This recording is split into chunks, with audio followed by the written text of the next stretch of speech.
Welcome to Item Breakdown, a series where I analyze every single item in Mario Maker 2, go over their properties, and find interesting ways to use them in our own levels. This video is all about the Angry Sun. Everyone's greatest fear, Angry Sun, is here. The Angry Sun is an enemy available in every game style except for 3D World. It will hover at the top corner of the screen regardless of where it's placed in the editor, and moves as the screen moves.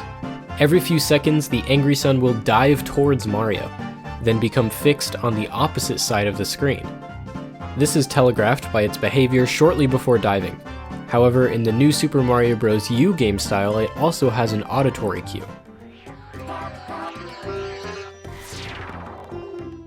Only one Angry Sun can be placed in each area, and it passes through any kind of terrain, item, enemy, or gizmo unaffected.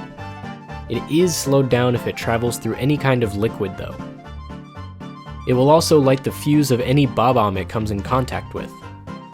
It can only be defeated by a shell, thrown Bob-omb explosion, direct hit from a POW block, or a player with the Superstar power-up. It can't be placed inside a block, Koopa Clown Car, Lakitu Cloud, Bullet Bill Blaster, or Pipe. It can also not be placed on a track or be a part of any enemy stack. Besides giving it a key, the only variant of the Angry Sun is the Moon, which will be discussed in a separate video. Attempting to place the Angry Sun in a night theme will turn it back to its day theme equivalent. Now that we know how it works, how do we work with it? It's important to keep in mind its limitations when adding it to a stage. It's especially vulnerable in the Super Mario World game style because it's the only game style where you're able to throw objects up. Giving the player a shell, Bob-omb, or POW block makes disposing of the Angry Sun trivial. If you want a level where the Angry Sun is a persistent threat, try to avoid giving them any of these items early on. It's also very easy to predict how the Angry Sun will behave, as it has a consistent pattern that's telegraphed. By itself, it's not too hazardous, but when paired with other enemies or obstacles, the player will have to divide their attention between what's in front of them and the constant pressure the Angry Sun provides. It's definitely more of a supporting mechanic than a main mechanic. This doesn't mean a level centered around the Angry Sun isn't possible though. For instance, I threw together two simple setups that react to the Angry Sun's behavior. In this one, the Angry Sun will light Bob-ombs under the floor whenever it swoops down, causing the fragile bridge to collapse.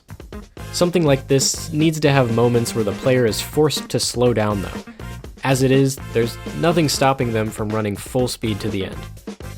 This next setup also takes advantage of the fact that the Angry Sun lights Bob-ombs, but now we have to be aware of its position in the top half of the screen.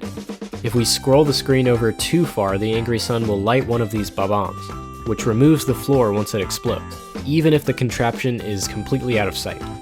This forces the player to think about how their movement affects the Angry Sun, and provides a decent challenge moving in sync with its attacks.